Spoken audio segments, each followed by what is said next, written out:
بما ان التكرار بيعلم الشطار، فانا كلمتكم قبل كده كذا مره على جينيبين، الفيتامينز اللي انا بستعملها للهير، نيل، سكين والجوينتس.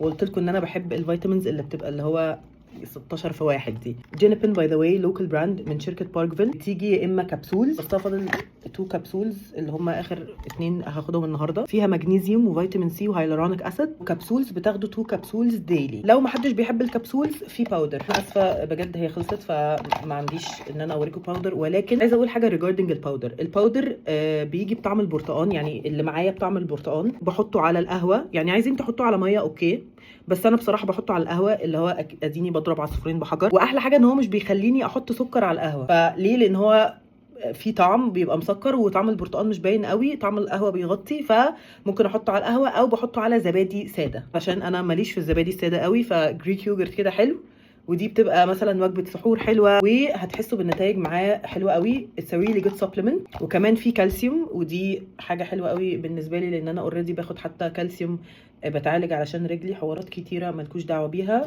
بس I 100% recommend this product.